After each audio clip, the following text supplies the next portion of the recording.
बिस्मिल्लाहिर्रहमानिर्रहीम। अस्सलाम वालेकुम तमाम देखने और सुनने वाले दोस्तों को हमजा मान का सलाम पहुंचे।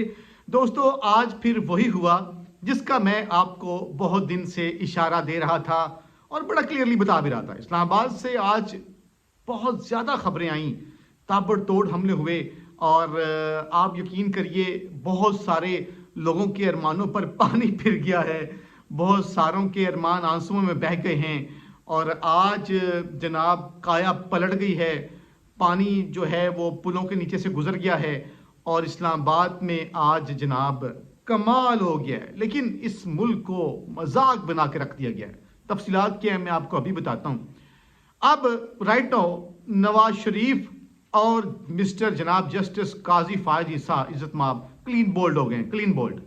और वो क्लीन बोल्ड करने वाले कौन है, यहां से शुरू करते हैं।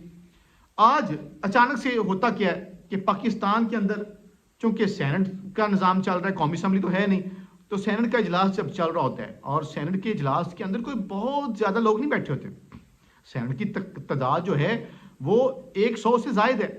सेनेट में सिर्फ और सिर्फ 14 सेनेटर्स मौजूद होते हैं और आप अंदाज़ा करें कि अचानक से पाकिस्तान के तमाम मीडिया चैनल्स को खबर हो जाती है। और ये ना मुझसे पूछेगा कि कौन खबर करता है मीडिया चैनल्स को कि आपने जनाब आज ये चलाना है, ये चलाना है, ये चलाना है। क्योंकि मुझसे आप ना पूछिएगा, क्योंकि मैंने रात को घर भी जाना है, तो इसलिए आपने मुझसे ये नहीं पूछना कि मीडिया को कौन बताता है, कौन ऑर्डर जारी करता है कि भैया सेनेट में ये गेम होने वाली है, ये हम करवा रहे हैं, आप सारी इसको लाइव कवरेज दें। अब वो जो कवरेज होने जा रही है उसको टीवी चैनल दिखाने लग जाते हैं। जब लाइव दिखाना शुरू कर दिया कार्रवाई को, क्योंकि सेनेट का प्रोसेस ही होता है, जो एजेंडा पहले से होता है, number 1 agenda, number 2, number 3 agenda होता है। अब फिर एक ऐसी चीज आती है वहां पर जो एजेंडे का हिस्सा नहीं होती, तो सेनेटर्स जो हैं जिनका नाम हुमायूं है, सेनेटर हुमायूं जो हैं वो ईवान के अंदर मामूल का एजेंडा जो है उसको मुलतवी करने की जो दरखास्त है ना वो पेश करते हैं और जाहिर है ये उनका हक था। और सेनेटर जो दिलावर खान हैं वो करारदाद जो है लाने की इजाज़त तलब करते हैं और उनको चेयरमैन सेनेट सादिक संजरानी करारदाद लाने की इजाज़त देती हैं। प्लान के मुताबिक जो सब कुछ था कि तू ऐसे कहेगा, फिर मैं ऐसे कहूँगा, तू करारदाद लाएगा, मैं तुम्हें इजाज़त दूंगा। अच्छा, उसके बाद मामला ये कि सेनेट का जो आमतौर पर इजलास होता है ना वो जुमे के बाद नहीं होता, यानी जुमे वाले दिन, जुमे से पहले पहले इजलास खत्म हो जाता है, जुमे के बाद आमतौर पर इजलास नहीं होता। अब जो सेनेटर दिलावर खान है वो एक करारदाद लेके आते हैं। करारदाद क्या होती है? करारदाद बुनियादी तौर पर काजी फायज ईसा और करारदाद जो है इस पूरे सिस्टम को आज उसकी जान निकालने से मुतल्लिक है। आप कहेंगे ये मैंने क्या कह दिया?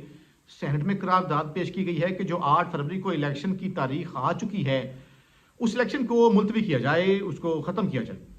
और जो बहाना बनाया गया है वो जनाब वही मौसम का और जनाब दहशतगर्दी का, हालात का, अमन अमान का। मैं अब करारदाद का जो मतन है वो आपको मैं जल्दी जल्दी आपके सामने रखता हूँ कि 8 फरवरी को होने वाले इलेक्शन मुलतवी किए जाएं। मुल्क में अमन अमान की सूरत हाल बिल्कुल ठीक नहीं है और सियासी रहनुमाओं पर जो है हमले हो रहे हैं और 14 से 12 अरकान उस वक्त वहाँ पर मौजूद थे जब ये करारदाद वहाँ पर मंजूर हुई। आपने मेरे साथ रहना है, आगे चल के मैं आपको बड़ी दिलचस्प चीज़ें बताने वाला हूँ, बताता हूँ अभी। अच्छा, वहाँ पे करारदाद की मुखालफत या हमायत किसने की है वो भी मैं आपको बताता हूँ। अब जो दिलावर खान ने करारदाद वहाँ पर पेश की तो इसको कसरत राय से प्लान के मुताबिक मंजूर कर लिया गया। प्लान के तो सवाल ये पैदा होता है कि वहाँ पर जो बड़ी सियासी जमातें हैं वो तो मुस्लिम लीग नून हैं और उनके अलावा नून लीग के अलावा वहाँ पर पीपल्स पार्टी बड़ी जमात है, तहरीक इंसाफ है। तो इन्होंने क्या किया? तो ये जो आनन फानन करारदाद पेश हुई है और ये जो सब कुछ हुआ है, और आप हैरान यूँ होंगे कि बलूचिस्तान अवामी पार्टी और ये जो छोटी जमातें हैं इन्होंने मिलकर फाटा और बलूचिस्तान के जो सेनेटर्स हैं मिलकर उन्होंने किया। पाकिस्तान पीपल्स पार्टी ने इस करारदाद की वहाँ पर हिमायत की है और पाकिस्तान पीपल्स पार्टी के जो सेनेटर्स हैं उन्होंने इस बारे में, जो बहरामन तुंगी जो हैं उन्होंने इसकी हिमायत की। पाकिस्तान तहरीक इंसाफ के गुरदीप सिंह ने जब उनके सामने करारदाद आई तो उन्होंने इस करारदाद की तहरीक इंसाफ के सेंटर ने बाकायदा तौर पर इसको मुस्तरद किया और तहरीक इंसाफ ने अपना रिकॉर्ड दुरुस्त किया। और मैं आपको बताऊं तहरीक इंसाफ की जानिब से बाकायदा एलामिया भी आया है और उन्होंने ऐवान जो क्या कहते हैं हुकूमत से اور ایوان بالا سے کہا ہے کہ یہ ایک انتہائی شرمناک عمل ہے، شرمناک قرارداد ہے، اور اعلیٰ عدلیہ سے اس کا نوٹس لینے کا مطالبہ کیا ہے تحریک انصاف نے، اور انہوں نے کہا ہے کہ وہ ایک دن بھی تحریک انصاف نے کہا ہے کہ وہ ایک دن بھی الیکشن کی تاخیر کو برداشت نہیں کریں گے۔ اب پاکستان پیپلز پارٹی جو ہے وہ خاموش بھی تھی اور ان کے ایک سینٹرز نے حمایت بھی کی، اور پاکستان پیپلز پارٹی اور اب سوشل میڈیا پر دوسرے میڈیا چینلز پر کہتی ہوئی دکھائی دے رہی ہے کہ ہم جی اس کی مخالفت کی ہے، ہم اس کے حق میں نہیں ہیں، لیکن مسلم لیگ نون کے سینٹر افنان اللہ نے اس کی مخالفت کی ہے۔ اب جو سینٹر قرارداد پیش کرنے والا دلاور خان ہے سینٹر، یہ کون ہے آخر، اس کا تعلق کس جماعت سے ہے؟ اس کے حوالے سے میں آپ کو بتاتا ہوں کہ جناب 2018 میں یہ جو صاحب ہیں جنہوں نے قرارداد پیش کی، وہ یہ نون لیگ کے ووٹوں سے دلاور خان جو ہیں وہ سینٹر بنے۔ پہلا سوال تو یہ ہے کہ نون لیگ کے ووٹوں سے بننے والا سینٹر وہاں پہ کیا کر رہا ہے، اور اس وقت جناب عوامی پارٹی اور فاٹا کے ارکان نے اس قرارداد کی حمایت کی۔ اب سوال یہ پیدا ہوتا ہے کہ نون لیگ نے اس بندے کی حمایت جو کی تھی آخر کس وجہ سے کی تھی، اور سوال یہ بھی پیدا ہوتا ہے کہ آخر کیا مسلم لیگ نون اس سارے معاملے کے اندر جو ہے وہ ہیں تو آزاد سینٹر، لیکن وہ مسلم لیگ نون کے ووٹوں سینٹر بنے ہیں، کیا وہ اس پلان میں شامل ہیں؟ آپ کہیں گے جی مسلم لیگ نون کہے گی ہم اس میں شامل نہیں ہیں۔ میں آپ کو بتا دیتا ہوں اگر وہ شامل نہیں ہیں، اس وقت پیپلز پارٹی اور نون لیگ کو اکثریت حاصل ہے سینٹ کے اندر۔ پوائنٹ اہم ہے، چیئرمین سینٹ صادق سنجرانی، ایک تو وہ خود بھی الیکشن لڑ رہا ہے اور وہ اس قرارداد کی اجازت بھی دے رہا ہے، کتنی شرم کی بات ہے۔ اچھا وہ چاہتا تو اس کی اجازت کو روک دیتا۔ اب اصل بات یہ ہے کہ پیپلز پارٹی اور نون لیگ اگر لائل ہیں اور وقتاً وہ الیکشن چاہتے ہیں تو یہاں پہ ویلڈ سوال یہ ہے، اور سوال یہ ہے کہ وہ کل ہی چیئرمین سینٹ کے خلاف تحریک عدم اعتماد لیں، اس کو ایوان سے اٹھا کے باہر پھینکے، کیونکہ تحریک پیپلز پارٹی اور نون لیگ کی اکثریت ہے سینٹ میں، اور وہ اس وقت چاہیں تو عدم اعتماد لا سکتے ہیں چیئرمین سینٹ کے خلاف، اٹھا کے اس کو باہر پھینک سکتے ہیں، لیکن وہ ایسا نہیں کریں گے، وہ بالکل ایسا نہیں کریں گے۔ آپ الیکشن ملتوی کرنے والوں کے ساتھ ہیں جناب۔ اب نواز شریف کہے گا کہ جناب وہ تو مجھے پھر کیوں بلایا؟ اب قاضی فائز عیسیٰ جو ہیں محترم، وہ تحریک انصاف کے لیے تو جب وہ آروز کے لیے اعتراض کرتے ہیں رات کو عدالتیں کھول لیتے ہیں، کیا قاضی فائز عیسیٰ صاحب کی عدالت آج رات بھی کھلے گی؟ نمبر 1۔ نمبر 2، قاضی فائز عیسیٰ صاحب نے 8 فروری کو پتھر کی لکیر قرار دیا ہوا ہے، کیا الیکشن 8 فروری کو کرائیں گے وہ؟ ایک بات۔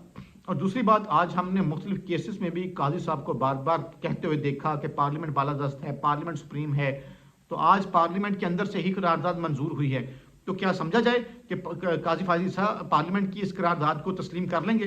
کیونکہ وہ ہر چیز میں کہتے ہیں پارلیمنٹ بالادست ہے، سینٹ بالادست ہے، جو کہے گا اس کو ماننا پڑے گا۔ تو کیا اب پارلیمنٹ جو ہے اس چیز میں جو قرارداد منظور کر رہی ہے، تو کیا قاضی فائز عیسیٰ صاحب اس کے سامنے سرنڈر کرتے ہوئے کہیں گے جی چونکہ سینٹ نے مطالبہ کر دیا ہے اب الیکشن جو ہیں ہم نہیں کروا سکتے؟ ایک بات۔ دوسری بات، پاکستان پیپلز پارٹی اور مسلم لیگ نون کا چیخے مارنے کو تک سمجھ نہیں آتا۔ آپ کہیں گے یہ کیا بات ہے؟ میں بتاتا ہوں۔ پنجاب خیبر پختونخوا کے اندر جب الیکشنز ہو رہے تھے تو اس وقت پی ڈی ایم نے، جو اب پیپلز پارٹی مسلم لیگ نون ہے، انہوں نے قراردادیں پیش کر کے الیکشن ملتوی نہیں کروائے تھے۔ انہوں نے نہیں کہا تھا کہ خیبر پختونخوا اور پنجاب کے الیکشن ملتوی کیے جائیں، الیکشن کا پروسیس روکا جائے، تو آپ نے بنیادی طور پر خود دروازہ کھولا۔ اب آپ نے دروازہ کھولا تو اب آپ بھگتیں گے۔ اب بھی جناب میں آپ کو بتا دوں، یہ جناب بالکل الیکشن اب نہیں چاہتے پیپلز پارٹی اور نون لیگ والے، ان کو ہار نظر آ رہی ہے، حتیٰ کہ یہ بلے کا نشان چھین چکے ہیں، یہ ان کے جو کام کے بندے تھے تحریک انصاف کے، عمران خان کے، ان کے کاغذات مسترد کر چکے ہیں، اس کے باوجود ان پہ خوف کی فضا طاری ہے، اور یہ الیکشن سے بھاگ رہے ہیں، یہ وکٹیں میدان سے اٹھا کے بھاگ رہے ہیں، پچ اکھاڑ کے بھاگ رہے ہیں، اور ان کو بھاگنے کا راستہ نہیں مل رہا، اور یہ ان کی سر توڑ کوشش ہے کہ الیکشن کسی طریقے یہ ملتوی کروا لیں۔ یہ دیکھ لیجئے، کچھ بھی کر لیں، اینڈ پہ جیت میں آپ کو بتاؤں حق سچ کی ہونی ہے، جیت عمران خان کی ہونی ہے، کیونکہ یہ چور لٹیرے ڈاکو قاتل جو ہیں یہ اس طرح سے دوست داندلی زور زبردستی سے میدان نہیں جیت سکتے۔ اپنے خیال رکھیں پاکستانیوں، اللہ نے کے بعد۔